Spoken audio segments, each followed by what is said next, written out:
ما قريتش. طبعا انا قرأت تاريخ. وش قريت التاريخ تاع الجزائر؟ وش يقول التاريخ تاع الجزائر؟ 1800 استلموا العثمانيين المفاتيح من عند الاسبان 1800 استلموا 1800 تخلطت بيناتنا وبين العثمانيين خرجوا في 1800. كم سنه يعدوا العثمانيين؟ كيفاه؟ كم سنه قعدوا كم العثمانيين؟ سنه جلسوا العثمانيين في كنا الجزائر؟ حليف العثمانيين. تعرف العثمانيه الدوله العثمانيه؟ لا هنا يسمونه احتلال، ما تعرف مليح الدوله العثمانيه؟ سمح مو حلفاء، احتلال سمى عثماني. الاتحاد، سمى ما في الاتحاد خلاف. الاوروبي. الاتحاد الاوروبي كان اعرف على وش معنى بالي 50 الاتحاد، دوله. واعرف معنى الاحتلال، واعرف معنى الاستعمار، واعرف معنى الاستيطان، واعرف يا الحبيب والله صباح ما الخير. تعرف، والله ما تعرف حاجه. كيف تحلف برب العالمين؟ والله انت ما تعرف تعرف حاجه. متى دش العثمانيين للجزائر؟ شوف ولا كنت على حق، انا نقول لك على حق. كنت بنادي نجي نورمال تكون على حق. متى دش العثمانيين للجزائر؟ وش جاب الاتحاد الاوروبي في الموضوع؟ انا نقول لك زعما بار اكزومبل نقولوا حنايا الجزائر. خليك على فرنسا. الحين انت تعرف اي سنه كانت من الترك حتى الجزائر، ايه ولا لا؟ احنا نعرف، بس متى دخلت الجزائر اول سنه؟ تعرف ولا ما تعرف؟ وقتاش دخلت الدوله العثمانيه؟ ايه في 1500. وكيف كيف تمت؟ ليش دخلت العثمانيين؟ اتفاق، كنا في حرب بيننا وبين بين فرنسا، بين اسبانيا، بين وسمو، ودخلت الاتحاد ودخل الدوله العثمانيه. الحبيب مرحبا. اسبانيا جت على 800. لحظه يا الحبيب، بعدك انت خليك على القرن ال 15 والقرن ال 16 وغيره، لا تجي الى 18. والله شوف اخي الكريم، والله نصيحه من اخ جزائري، انا والله ما عندي حاجه معك. نصيحه من الجزائر، نصيحه من اخ الاماراتي، اذا ما تعرف التاريخ لا تناقش حد دارس التاريخ يا الحبيب. تسال علينا. بخبرك شيء، انت تعرف كيف دخلت فرنسا على العثمانيين داخل الجزائر؟ كيف دخلت فرنسا على العثمانيين داخل الجزائر؟ يلا عطني زين جمله واحده في شيء كل يعرف على التاريخ، العالم كله يعرف. لنا من هاديه، انت تهضر كي دخلوا لينا حنايا. شكون كان حكم البحر الابيض المتوسط؟ وكانت الامريكان اللي تخافوا منها انتم تدفع الجزيه الجزائريين باش تجوز. على بالك بها السؤال يباله جواب، مو يباله سؤال. خلينا سؤالك انت تعطينا سؤال زعما مفخخ. كيف طلعتوا العثمانيين؟ لحظه كيف طلعتوا العثمانيين ودخلوا الفرنسيين؟ يعني كيف طلعوا العثمانيين؟ كيف طلعتوا العثمانيين دام الفرنسيين موجودين؟ كيف العثمانيين في 1800 خانوكم؟ كيف ما كانوا متحالفين وياكم لا يخونونكم؟ اساسا كانوا محتلينكم معانا وبعد داروا علينا. كي طاحت كان محتلينكم يا الحبيب. الدوله العثمانيه، العثماني كان محتل كل الدول من لين الجزائر. ما كان متحالف. داير اتفاقيات. راجع التاريخ تاعك. احنا الجزائر احنا ما انا خبرك كيف. ماناش الامارات. انتم واش كنتوا؟ انتم في 1970 كنتوا. عطني دقيقه خبرك على التاريخ تاع الجزائر. انت تعرف التاريخ تاع الجزائر. لحظه اخبرك. العثمانيين على ايام العثمانيين كانوا يتاجرون في القمح، وكان في معبر واحد اللي هو جنوب افريقيا، تمام؟ هذا بعد الجيش الانكشاري وغيره، هذا اخر شيء. تراكمت عليهم الديون في القمح. كانت تجارات القمح في ذاك الوقت من التجارات المربحه، فتراكمت عليهم الديون. فايش سووا؟ ليدفعون دينهم دفعوا الجزائر دين لفرنسا. الجزائر راحت دية لفرنسا. ما كان شيء اسمه الاتحاد الاوروبي، كانت فرنسا وكانت المنطقه اللي هي بين بلجيكا وفرنسا، حتى هي تابعه لنفس النفوذ. وبهاي الوقت مو باعت بس سلمت كهديه او كتعويض للدين اللي كان على العثمانيين، اللي هي دوله الجزائر اعطوها لفرنسا، سلموا المفاتيح. بس ذا ما في تحافل وخانونه. ليش يخونونك انت؟ ليش؟ اساسا هن المحتلين، كيف يخونونك ترى الحبيب؟ صباح الخير. يلا زين، انت لا علاقه لك بالتاريخ، بس خلي حد اللي عنده درايه بالتاريخ يتفضل. تروح لا تدخلون المواضيع انتم ما لكم علاقه.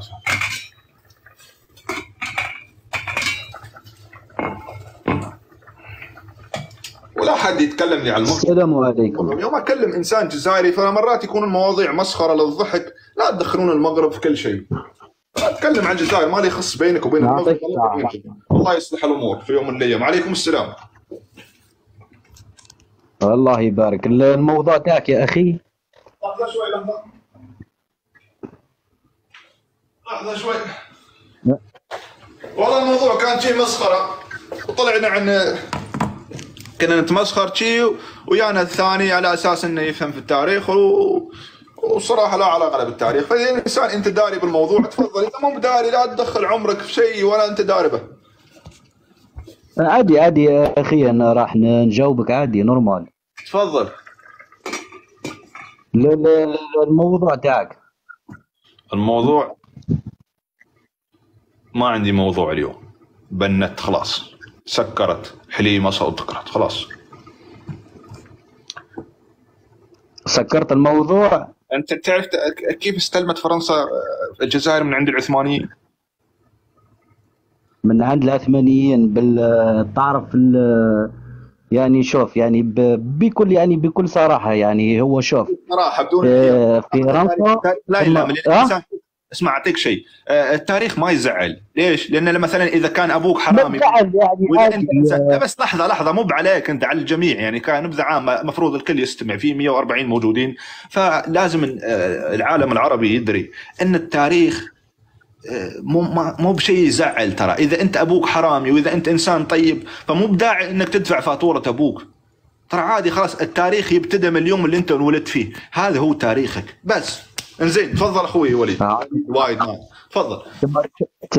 تسمى الجزائر ما عندهاش تاريخ يعني حسب كنتم برمجين ما شاربين بنزين شيء. انا اتكلم عموما على العرب. يا صباح الخير، انتم كلكم نفس الشيء، نفس العقليه. اعوذ بالله. اصبر برك اصبر برك يا اخويا، ما تقلقش بالعقل. والله متعاطين بنزين الجماعه. انت على السريع تزعلون. ما اقصد الجزائر، العالم العربي كله يوم تكلم عربي جي عندهم عقده من التاريخ. اما الجزائري خلاص اذا تكلم عن التاريخ يسبك، بعد يجيب لك الشهداء في اول دقيقه. شكون يجبد الشهداء انت؟ واش بيك يا اخي؟ اتكلم عموما يا بنزين. اتكلم عامه يا وليد رحم الله والدينك. تراني اناقش الجزائريين من رمضان. 10 في الأقل راه قلتها لكم إسبانيا ماشي خليك من التاريخ. سرقوش هضرة تاع الناس. لا تركز على التعليقات، اتكلم خليك من التعاليق. المهم راني جاوبتهم برك. 10 في الأقل هي عايرتكم بها إسبانيا يا ابوي. 48% اللي قالها لكم الوزير تاعكم وزير الصحة. تحب فرنسا تحب إسبانيا انت؟ والله لا تغيظوني والله. وش غايظ ظنك انت؟ وش اللي غايظ ظنك؟ قلت لك غايظيني مساكن. 10 في العقل راهم يكومونتوا بزاف. زين تفضل تكلم. انت اللي عندك مليون في عقل. الناس تعاير فيهم ما عندهمش حتى معيار واحد. يعرفوا غير كوبي كولي والتلوين. تفضل هذا وش يعرف. راح الانتباه. انت الحين تدور على التاريخ في جوجل ولا شيء. تفضل. والله لا يفهمهم. تاريخ 12 قرن. الامبراطورية الوحيدة اللي ربحت كل الحروب وخسرت كل الأراضي. امبراطوريه بلا امبراطور وجايين يعبروا على الجزائر. انا اي امبراطوريه تتكلم انت؟ على 10 في العقل. منو تكلم بوضوح؟ جزيره فوق الارض. ترى ما انا في حمام حريم. من فوق ومن تحت. تكلم بعدل. حنا روح. ترى ما احنا في حمام حريم قاعد نترادد. عطنا وش الامبراطوريه منو عشان تتكلم منو؟ ارض ما امبراطوريه. تكلم تفضل. يا ودي مانيش على جماعه القناضر، راني جماعه جماعة اللي هك. منو؟ تفضل ابوي انطق يا ابوي انطق. ترى نتكلم. ايش فيك انت شارب بنزين ولا ايش؟ لا ما نشربوش بنزين احنا. زين تفضل تكلم من الجماعة من هني نفس طريقة رئيسكم في الحوار يا ابوي. تكلم شيء، عطنا شيء مفيد. وش نكلمك فاش نكلمك عن العثماني وعن الفرنسي من الصبح انت تراد في الكلام اسبانيا وما الامبراطوريه وما ادري ايش، وتراد في الكلام تحت الحريم من طالع. تفضل. بالعقل باش نفهمك. اللهجه تاعك شويه صعيبه. ماني شاطر بلهجتي العربيه يا وليد. ايها الجزائري، كيف صارت اتفاقيه الجزائر استغفر الله العظيم فرنسا مع العثمانيين لاستلام مفاتيح؟ يا اللي راك دقيقة اللي راك تسب في الشهداء نيك محمد السادس النقش تاعكم. يا اللي راك تسب في الشهداء. جاتك من سالفة الشهداء والسب، وراح اللي ما عنده سالفة يروح للمغرب. اللي ما عنده سالفة اللي ما عنده جواب يروح للمغرب. لازم عقدة المغرب ما تنتهي. يتكلم جزائري يروح لك المغرب. ابوي تفضل جاوبني على تاريخك. كل شيء عندكم سب وقذف. اعوذ بالله. السلام عليكم. اعوذ بالله. استغفر. شو المستوى هذا تتكلم عنه؟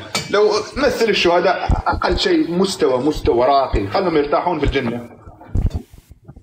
مستوى نقاش. ليه تدور مثبت؟ انت ليه تدور مثبت؟ ليه تجيب مثبت على نفسك؟ انا ما سبني حد اساسا. لو سبني حد بقول له شكرا بس. انت لا تدور مش انت اللي تدور ما بس شوف اللسان العربي كلنا نعرف نسب ونقذف وشي، هالسوالف كلنا نعرف نسويها. بس انت حاشر نفسك، انت وش حاشرك؟ وانت وش اللي جايبك هنا اساسا؟ انا وش جايبني علشان بلدي، انت ليش تدخل في بلدي؟ يلا تفضل زين جاوب. وانت ليه حاشر نفسك بين الحين انتوا شكلكم شيء ذاك الحريم تحبون تترادون في الكلام ولا تحبون دخل حريم يا اخي؟ وش دخل حريم؟ ترى هاي مراده، هذا نقاش. تفضل جاوب، عندك جواب تفضل، ما عندك ابي اقول لك شيء، ابي اسالك شيء يعني في بلدان اخرى كمان ليش ما تناقش عليها؟ ليش بس انت جايني في الوقت الغلط. انا امس فاتح عند السودان. لا كذاب. انا اشوف تمام يا صادق، تمام يا كم مره اشوفك على الجزائر بس. تمام. عندك شيء تقوله بخصوص الموضوع ولا تفضل تحت؟ شو تبي انت؟ وش تدور هسه حاليا؟ السؤال هو كيف الاتفاقيه بين العثمانيين والفرنسيين لاستلام قياده الجزائر؟ متى؟ في اتفاقيه ما بين العثمانيين والفرنسيين. متى؟ تعرف ليش احتلتنا فرنسا انت ولا ما تعرف؟ اعرف اول شيء ليش احتلونكم العثمانيين وكيف سلموكم لفرنسا. العثمانيين ما احتلونا، احنا استدعيناهم للمساعده. انت استدعيتوهم كيف؟ عزيمه؟ طلبنا مساعدة في محاربة الإسبان. يعني لا تزور تاريخ وتمرر المغالطة. ما بزور، بسألك أنت عطني الحقيقة. خلاص ادخل، عندك ويكيبيديا، ويكيبيديا يا أبوي أنت تاريخكم كله ويكيبيديا، اكتبها يا أخي. ادخل على جوجل. أبو نيف كاتب لكم. لما تجيب معلومات على المغرب ادخل على جوجل. أنا يوم أجيب معلومات ما بجيب من ويكيبيديا. ما عندك مشكلة. لا بقول لك شيء، أنت لما تدخل المغرب. ها الحين عقده يتكلم عن المغرب ينزل تحت، روح أنت والزق له. استغفر الله العظيم. المغرب ويكيبيديا. ها تاريخه ويكيبيديا. زين الحين السلام عليكم. لا تاريخ لا حاضر لا مستقبل. السلام عليكم. وعليكم السلام. والله يعني أنا شفت هذا البوست اللي عليك واضع هذا تكلم على الجزائر. مسخرة من قناة النهار. خلكم الموضوع، لا تاخذون كل شيء شخصي. خلاص شوف، من الافضل انك تروح تتكلم على الجزر الاماراتيه اللي خذتها لكم ايران. انتم عندكم انترنت في الجزائر؟ لا اتكلم على الجزر الاماراتيه اللي خذتها لكم ايران. بس انت عندك انترنت في الجزائر صح؟ انت ارضك محتلتها ايران وتتكلم على الجزائر اللي فيها 2 ملايين كيلومتر مربع.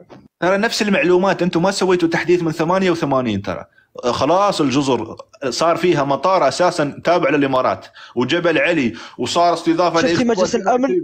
صار وايد اشياء. شفتي مجلس الامن انه الجزائر تتضامن معكم من اجل استرداد الجزر الجزائر تتضامن مع افسل تجيب الجماجم من باريس وتتضامن. لا الجزائر مضامنه، الجزائر ضامنه معكم يا ابوي. الجريح يداوي مريض، انت ايش تضامن معنا؟ في شو تضامن معانا؟ في شو تضامن معانا؟ ابوي حرر طيزك اول شيء. تعال حررني بعد. استغفر الله. حرر طيزك انت. بدنا نحرر القدس. استغفر الله العظيم. الجزائر متضامنه مع الامارات. يلا زين، سمعتوا اخر اخبار؟ اقول لكم ترى شاربين بنزين انتم ما تصدقون. والله العظيم الجماعه متعاطين بنزين، يتعاطون بنزين شيء. يا في المغرب اذا طرشوا لهم شيء، تصدروا لهم زطله او شيء، وقفوا رحم الله والديكم، لان السيطره طلعت عن الامور. بس تكبيسات يا اخوان، تكبيسات. السيطره طلعت عن الامور. تكبيسات، فجروا هم تكبيسات وشيروا الحساب. الله المستعان. بدنا نحرر القدس. حرر نفسك اول شيء. ما في حد صاحي والله العظيم. ترى ما في شيء شخصنا بيني وبينكم، ما اكرهكم ولا شيء، بس ترى انتم وايد اذكياء ما شاء الله. ما ادري وش يدرسونكم بالجزائر. انا ودي انسان يناقشني. تفضل سيمان، تفضل. 1 2 انزل تحت.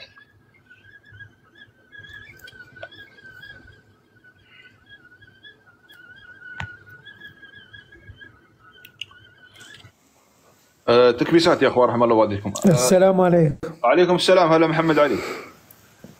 معك هشام من المغرب. والله اخوي هشام على الراس وعلى العين، بس الموضوع يخص الجزائر اليوم. بدي اقول لك كلمه واحده واروح. بدك؟ نقول لك كلمه واحده صافي ونهبط. مرحب مع عيوني. انتم ما بدكم تحرروا ارواحكم من ناطحات السحاب. ارواح والله ما اعرف اذا عندك جزائري ولا مغربي، بس الله المستعان. شهيه طيبه. اعرف ارواحكم. يوم يقول ارواحكم اعرف ان الجزائري. ما عليكم امور طيبه. ما عليكم يا اخوان. جاسم موجود خلاص، امور طيبه. الجين اسامه. اخوان المغاربه الموضوع ترى ما يخص المغاربه، الموضوع على اخواننا الجزائريين. اذا حد من الجزائر يتفضل، بس لازم نغير الصوره. الحين الموضوع كذا. الموضوع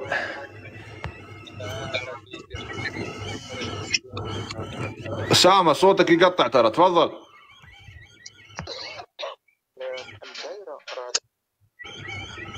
هذا وش فيه؟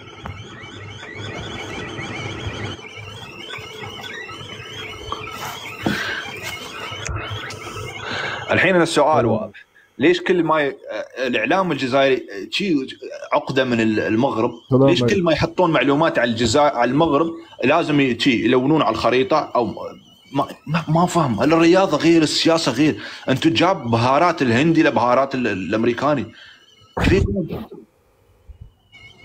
الو مرحب. عندي جمجمه للبيع. اعوذ بالله. مو بني متحف باريس رحم الله والدينك. سلام.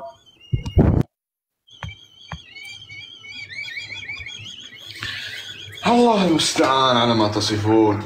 يا سلام، شكل الاكل شي محلو. دوني ودهم يستفزون جاسمي بعد. الحين مرض والله العظيم الجماعه، مرض يا اخي. رياضه ذي رياضه، مو بشيء عادي ترى، عادي. المنتخب المغربي وش فيه يا ابوي؟ ترى امريكا عندها حرب مع الصين ويكتبون الصين عادي. انتوا ايش فيكم؟ منو انتوا؟ خسرانين ب3-2 بعد وشي. يا اخي تعرف الانسان اللي مفقر ويتكلم من مناخيره وما عنده شيء اساسا؟ انسان ما عنده شيء ياكل لنا ووده حرب. استغفر الله العظيم.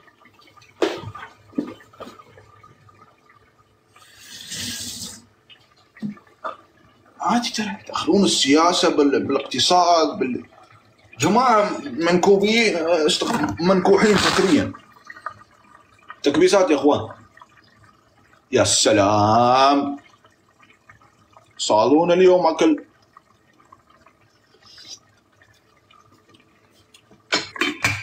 السلام. حق السحور بتسحر برقد عين الصبح، بفتح التلفزيون بتشوف وش السالفه. اخوان هيثم وش مطلعين الحين؟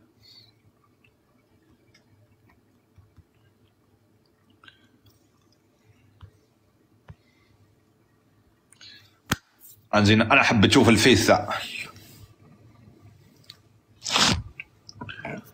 جبلاتشي.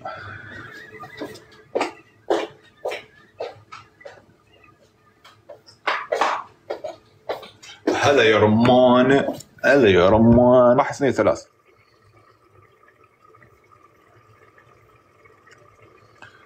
سكران شي نازل في الدروج.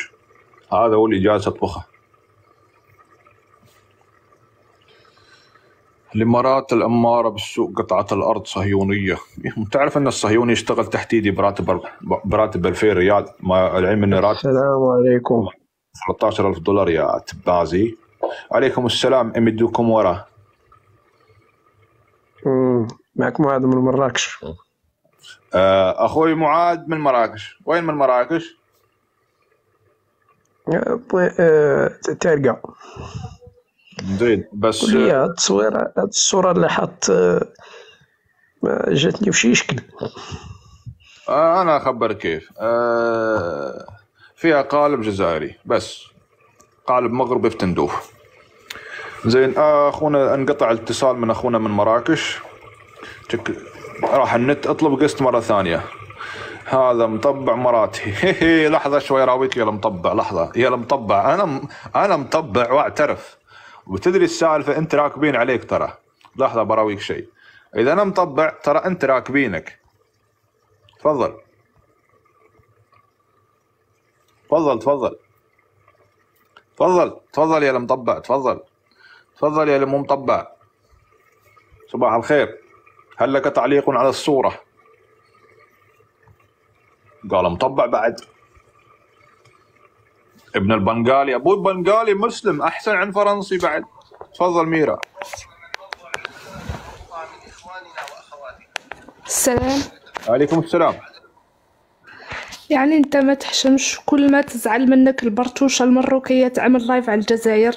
يا خروف يا حولي، اخجل اخجل اخجل، انت راجل، عيب كونك راجل وحشب على اصلك يا البرتوش، ولد البرتوش، احشب على اصلك. عقدة المغرب ما تنتهي، نتكلم عن الجزائر.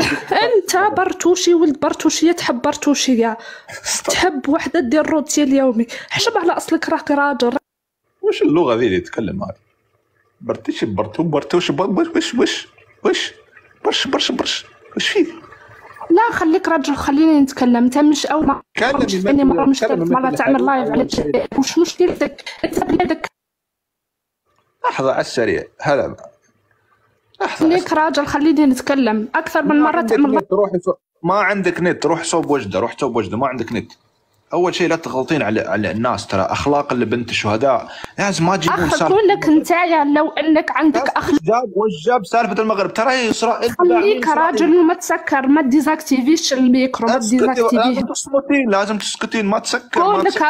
كونك راجل وخليني نهضر. اذا راجل ودي برهن لك اذا راجل ولد راجل. تمام، لحظه، على الراحات بس خليك راجل، خليني نتكلم.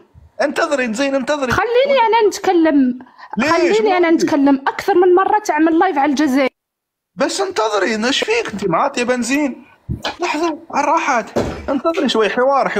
علاش على الراحه؟ انت عامل لايف، خليني انا نتكلم. حوار. ليش انت تتكلم؟ انا عامل اللايف عشان اتكلم، مو عشان انت تتكلمين، عشان اخذ وعطاء.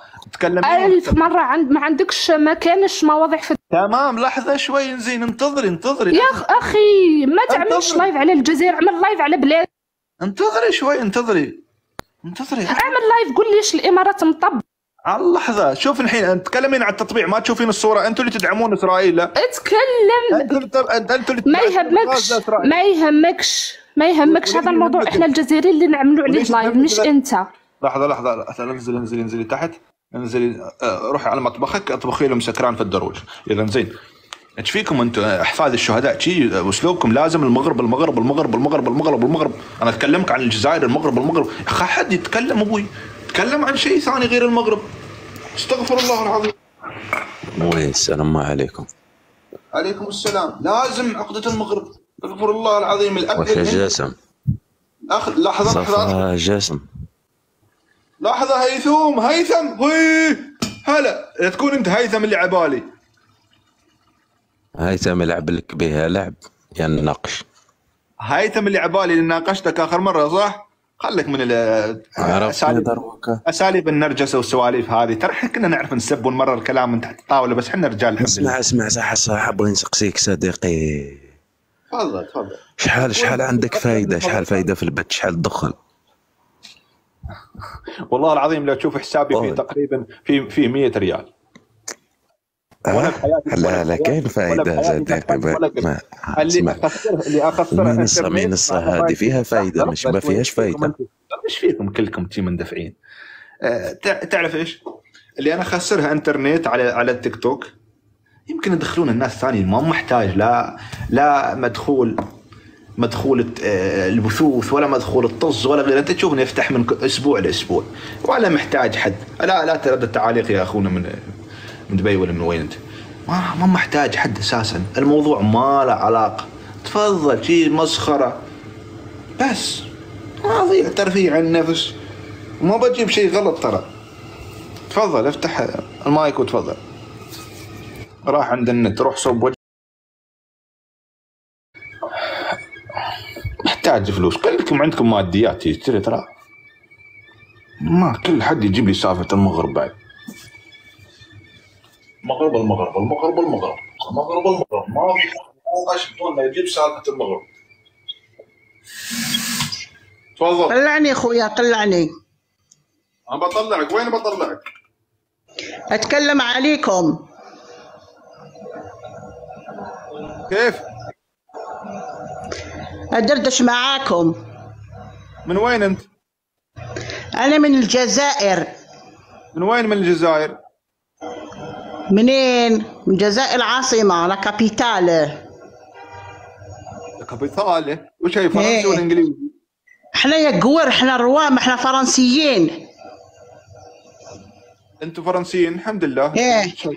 ايه احنا فرنسيين، ربتنا فرنسا. شيء جيد. هكذا حبيتوا نهضروا معاكم. بس تراني ما فهمك زين، بس لو تتكلم ما فهمتوا، انتوا فهمتوا كل شيء، انتوا بتفهموا كل اللغات. ليش احنا بنفهم لغتكم؟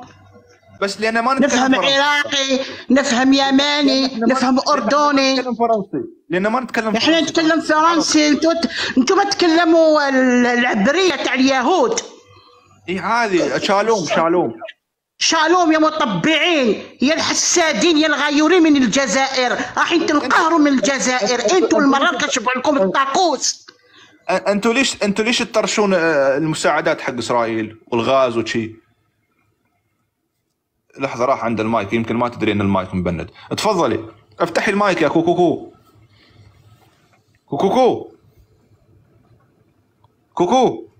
افتحي المايك،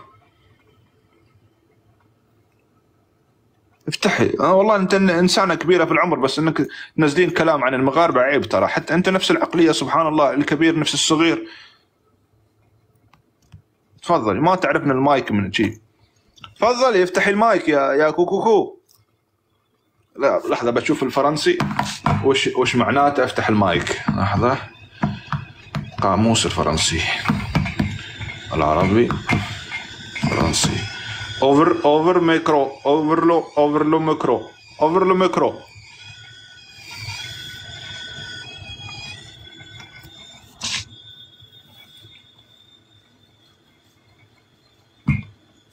فرنسي ما في. open your mic. no. Sen akıl neredesin? Kızım sen akıl neredesin? Nerede? Mikrofon bak. Kapak. حتى هاي ما يمشي.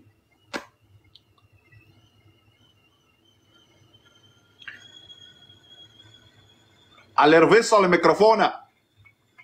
حتى هاي ما.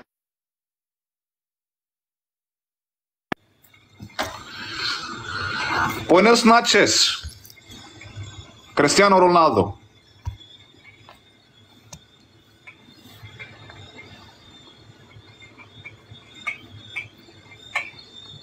حريم كباتشي في السن وما تستحين. عيب الكلام هذا.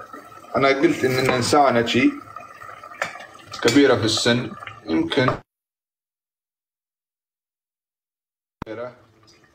يمكن ناقشك باحترام. بس الله المستعان، كلكم نفس الأسلوب، ما حد يناقش. لازم تروحون للمغرب، والمغرب صباحا مساء، ولا حد متفيق حق الصورة. تكلمين حق تطبيع وتشوفين ان اسرائيل مطرشه 4 مليار دولار. صاير. حاب نسقسيك على تقفل المايك، على تبغيك انت راجل.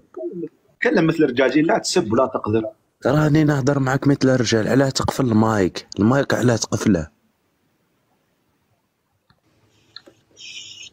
بس على الراحة الحين، على الراحة. لا جاوبني على السؤال نتاعي، علاه تهبط وعلاه تقفل المايك؟ ياك انت راجل تحترم الحوار. لا ما تحترم الحوار. الموضوع مو الرجوله، الذكوره. حتى حاشا وجهك الحيوانات. روح نعرفوكم صديقي، نعرفك مليح، نعرفك مليح. صحيح.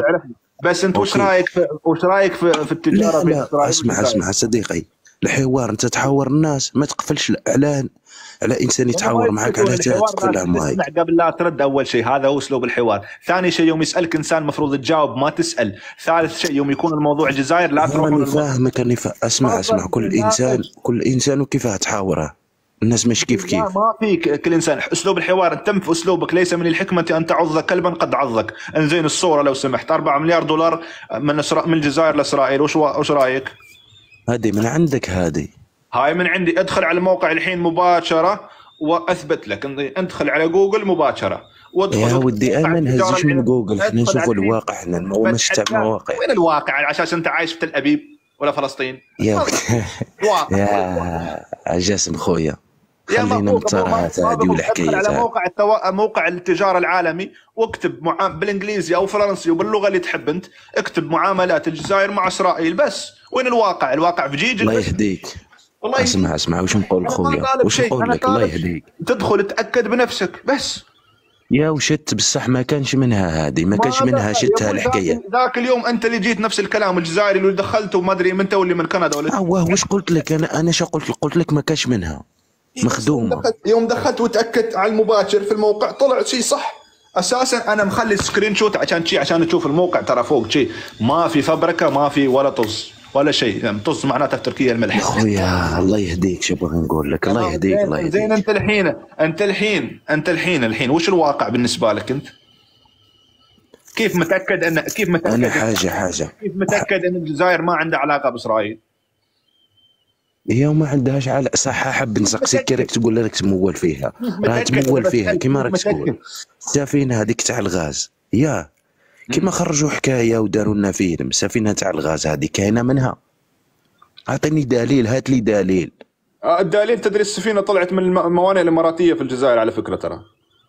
يا ودي الله يهديك يا صاحبي. يا صعيب افتح لك بث مثلا. الدليل اسرائيل نفسها. لو انتم عندكم قوه ضاربه ما كانش ما عندوش مينا ايه صح. وين حطوها؟ ليش ما طلع اعلامكم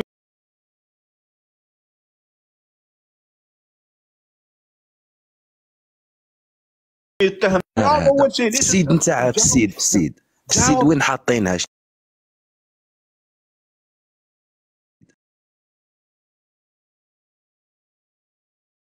السيد وين حاطينها؟ اللي حط الحكايه هذه مين اضرار ما كانش. قناه العبوديه قدمت الشكر للجزائر خاصه على المباشر، وتقول الامارات في الصحراء عندكم كان سافي. جاوب. ليش تسالون يا ابوي؟ انت هذا اسلوب عندك. يوم اسالك تقول لي اسالك. اسمع صح خليني نجاوبك. اصبر دقيقه نجاوبك. الجواب اسمع السؤال. تفضل جاوب. السيد نتاع هذه اللي راك تحكي عليها، هذه الدوله اللي ما كانش هذا كتعرف كاش ماشي السفينه تمشي في الصحراء. يعني هنن اغبياء. هنن اغبياء مثلا ما يعرفون ان ما في ميناء ويطلعون سفينه. ما شاء الله يا هيثم ذكيه. ربي يحفظك يا اخويا والله يهديك. انا واش باغي نقول لك؟ الله يهديك الجميع. بس نسبة الغباء حيرتني على بالك عندك. تمام. تعرف شو والله غير نسبة الغباء حيرتني. تمام. تمام. اعتبرني انا انسان ولا افهم شيء، اروح وياك بالخشيبات. خلى السفينه فهمني. تمام. لحظه جيب لي دليل اخويا. بعطيك بالعقل الحين بدون ولا شيء.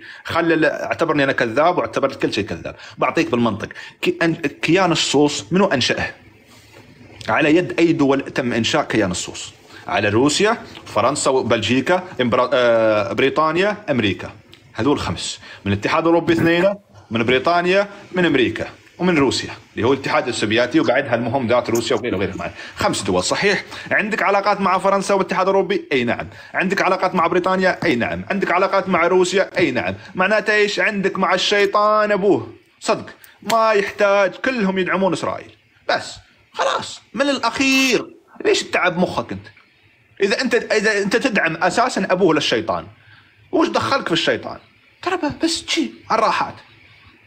اذا انت عندك علاقات مع فرنسا وبلجيكا، عندك علاقات مباشره مع اسرائيل. عندك علاقات مع روسيا، عندك علاقه مباشره مع اسرائيل. عندك علاقه خل ايران شيطان هذا الشرق الاوسط نعرفها ما علينا. عندك علاقات مع امريكا او مع بريطانيا، انت عندك علاقه سيده مع اسرائيل. بس خلاص. عندك تعليق؟ تفضل. الحكايه هذه اللي قلتها ما تقنعنيش. انا انسان ما تقنعنيش. تمام. تمام. وش اللي ما نقنعش انا؟ اسمع باش تحكي لي ما نقنعش من الاخر يجيبها لك انت. تمام. اعرف ما في جزائري يقتنع اساسا. هاي بثاثا تدري اني لا باش نكونوا واقعيين. شوف ما تاخذ الموضوع مسخره. على بالي اخر اني معاك بصح ربي يهدينا خويا. ربي يهديك كافة الله يرحم جميع الشهداء. هذا ما كان ماشي لواحد الامور شوي لحقنا ولا لا. لحظه بخبرك ليش الجزائري ما يقتنع. الله يرحم جميع الشهداء والله لا يبلانا. ما ريش ديه مسخره ولا راني معاك. راني اسمع لحظه شوي اخبرك ليش الجزائري ما يقتنع. يوم سالفه جماجم الشهداء وغيرها، كان ودنا نعرف وش اللي صاير. فرحت انا واخوي استغفر الله العظيم ابو شهاب رايحين المتحف عشان ندخل نشوف وش سالفه المتحف ذا بباريس. فيوم وصلنا ودنا نشتري تذاكر، فرنسيتنا شي ما مو بشيء. فاللي يبيع التذاكر اسمه مراد، وفي واحد غيره، في 3 جزائريين يبيعون تذاكر الدخول للمتحف وين موجود. فالجزائري يوم دخلنا المتحف وطلعنا من المتحف بقول له كيف وش سالفه ليش الجزائر ما ياخذون الجماجم ذولا للجزائر وغيرها، ترى شيء سالفه موضوع ما يكلف. يقول لي لا الجماجم ذول مو بحق الجزائر. من وين؟ انا يوم دخل المتحف بحصل فلان ابو فلان، بحصل فلان ابو فلان وفي من تونس وفي من المغرب، حتى من ليبيا بعد اللي كانوا يساعدون الجزائر ضد الاستعمار. والجزائري هو يشتغل من هناك ويعرف ان الجماجم حق الجزائر حق الشهداء الله يرحمهم، وبعدها ما يقتنع ان كلامي صح. بعدها ما يقتنع، هو شغال من هناك اساسا، هو شغال على الباب يبيع التذاكر 6 يورو 80 سنت، وما يقتنع ان الجماجم ذول حق الجزائر. مستحيل انك تقنع انسان جزائري، هذا الشيء مستحيل. الاكل الهندي جهز اليوم، تكن دكا بصحتك لا يعطيك الصحة يا اخوي. انت لازم تعرف شيء، شوف انا يوم اناقش موضوع ترى ما في شخص انا ولا انا ضدك ولا انا عدوك ولا انا اكره الجزائريين مثلا الموضوع سياسي اقتصادي مو بالاشخاص، الموضوع بالافكار. انا ضد افكار، انا ضد اشياء سياسيه وضد اشياء اقتصاديه، حتى في اشياء تصير في بلادي انا مو براضي عنها بتكلم عنها. ترى ليش الموضوع الحاصل ايش؟ الحاصل ان ترى بناقش لان يوم اخلص البث بروح برقد. ترى انا ما بفكر اذا هيثم بيكرهني ولا بيحبني، ترى بس بروح ارقد وخلاص اختلف الموضوع. تدري يوم تناقش مصري لا الموضوع وياك مسخره، حتى لو تقول له ما ادري ايش يتمسخر وياك وتجي يناقشك وعادي والامور تنيبه وكل واحد يروح بيته. الحقيقه شي انا ليش مثلا جاسم يجيك من الامارات ليفتري عليك انت ويفبرك ويجيب لك صوره عشان يثبت لك ان الجزائر غلط ولا صح ويطز في معاملاتهم وغيرهم، فليش تعب عمري وادخل فلوس عشان ابرمج لك مثلا وش الهدف؟ الواقع كذا عشان ما يفتحون الجزائريين، لا الامارات مطبعه وفلان مطبع وغير، وفي ناس بعد للحين ما تعرف وش هو التطبيع اساسا ولا العلاقات الاقتصاديه ولا السياسيه ولا الزفتيه بعد. بس الله المستعان. لازم معظم الشعب الجزائري يعرف ان جاسم ما عنده شخصنه، ما عنده كره مثلا لفئه معينه في الجزائر او غيره. الموضوع سياسي اقتصادي. يفتح البث وبند والسلام عليكم. اخوي هيثم شكرا لمشاركتك. القصه الثانيه ان شاء الله. ربي يحفظك يا صديقي وليله سعيده. لا تاخذ الموضوع شخصنا، ترى والله ما في قلوبنا شيء ولا حقد ولا شيء. لا صديقي. سلام.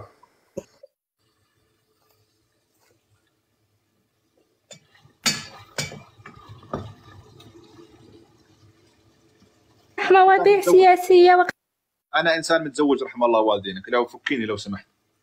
وش دخلني متزوج ولا مطلق ولا 106؟ انا وش دخلني؟ انا نقول لك لا دخل لك في امور بلادي. انت في يوم في هذا العالم التيك توك دخلت التيك توك وشفت الجزائري فاتح لايف على الامارات؟ طبعا وش كان الموضوع؟ كل يوم تفتحون بثوث الامارات مطبعه، ايران. سمي لي بث واحد، سمي لي بث واحد، اعطيني اسم واحد نتحداك. بث مراد. مين مراد؟ مين مراد؟ مراد السوداني. مراد ما ادري مين مراد، كيف اعرف منين مراد؟ بث مراد. اعطيني مصور. وش كان يقول؟ وش كان يحكي؟ بعطيك هذا بعد. ها تفضلي. هذا الخنزير بعد نفس الشيء. هذا نفس الشيء. وش يحكي؟ وش يتكلم؟ الحين بتفرج عليه وبكلمك الحين، اسجل كلامه في مخي عشان اخبرك انت يا ميرا. روحي يعني انا كيف يعني قلت لي جزائري عمل لايف على الامارات، قلت سالتك وش كان موضوع اللايف؟ بالعقل الحين سالتيني وش الموضوع، خبرتك الموضوع التطبيع وايران وغيره. خبرتيني منو؟ سالتيني منو؟ اقول لك مراد، تقولين تردين نفس السؤال. وش كان انا قاعده نشوف في الجزائري عليه علم الجزائر وعلم الصحراء الغربيه. لحظه وش صحراء؟ وش الصحراء الغربيه، علم الصحراء الغربيه والجزائر، ولا الامارات في النص؟ وين الامارات في النص؟ انا مش قاعده نشوف العنوان ولا مش اللي اكد لي انه الموضوع على الامارات. الحين انا اقول لك وش سمعت، الحين ما فيني ااكد لك، بس انا اللي شايف ان الخنزير ذا مش قادر تاكد لي. اوكي حبيبتي. الحين تعرفين وش خليني نشوف ودت هذا محطي علم هذا جزائر. ما تسكر الميكرو، ما تسكروش. انت تكلمتي وسمعتك، تفضلي اسمعيني شوي. هذا محطي علم الجزائر الجنوبيه، محطي علم الجزائر الجنوبيه والجزائر الشماليه، وجواز سفر مدري دوله.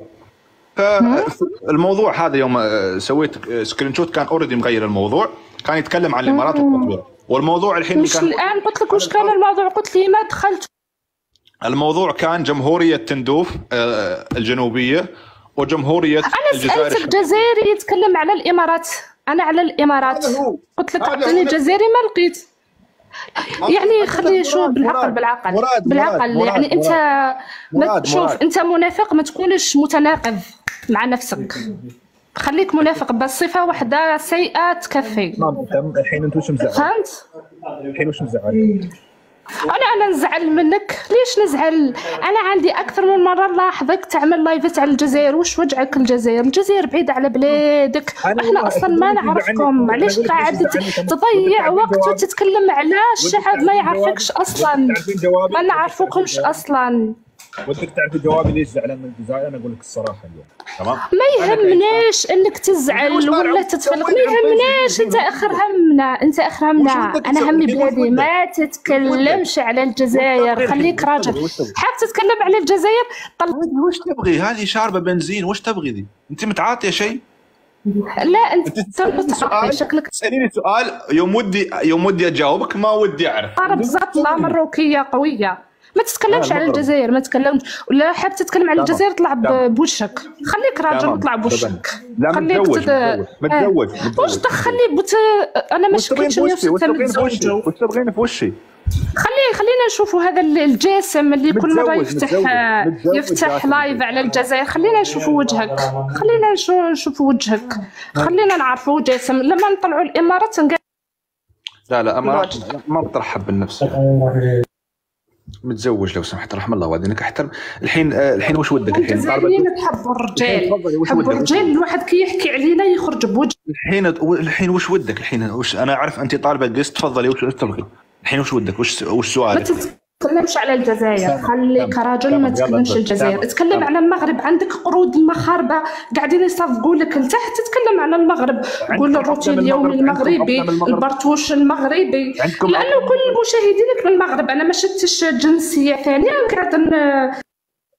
عقده المغرب ما تنتهي. الحين وش تبغي؟ الحين هاي وش تبغي؟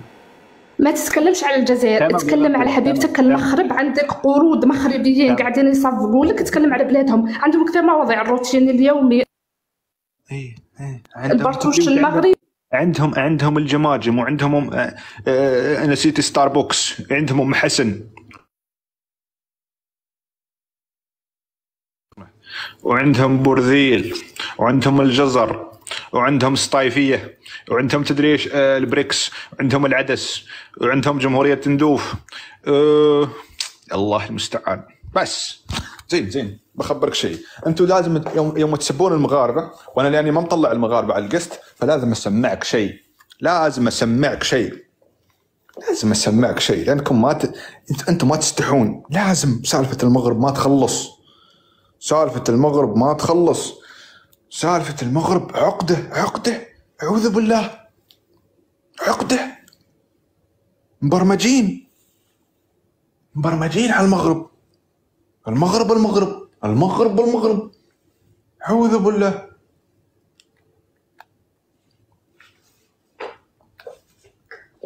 أعوذ بالله. ما تعرف تناقش.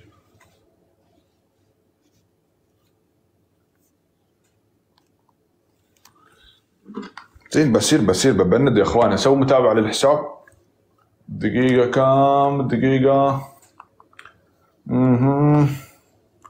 بطلبك شيء يا اخت الاخت حاشا انك تكونين اخت لانك تتكلمين على اعراض الناس. فبنختم بشو اسمه. يا سلام يا سلام يا جاسمين.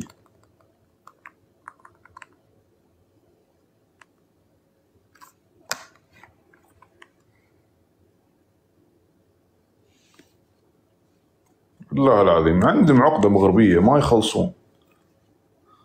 راحت المغرب وراحت لتونس وراحت لليبيا مسوين سالفة وتتكلم بعد عن الحريم. استغفر الله العظيم ما تستحون على وجيهكم انتم.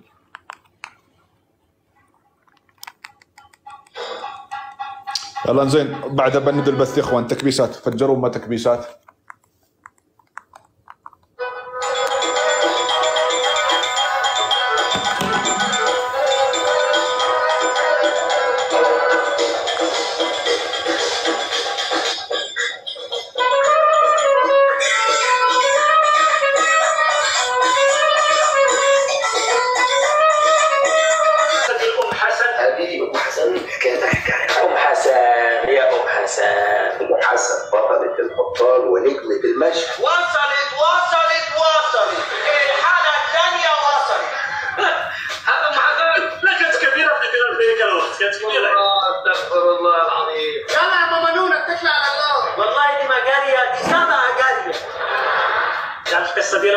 يا خويا سقسينا على ام الحسن نجاوبك ونقول لك ما عنديش معلومات على الباترونات.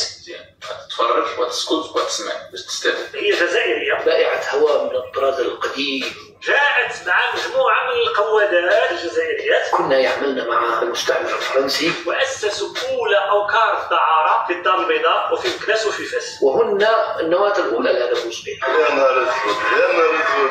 قال لهم باللي بوسبير طلع جزائري من الاخر، الستة جزائرية وسماها ام حسن. هذا صندوق القاضي يقول لهم انا عرفتها ما بين 1911 و 1912 كانت عاهره جاءت الى فاس لتؤسس بيت للدعاره. بس زين اخواني ببند البث.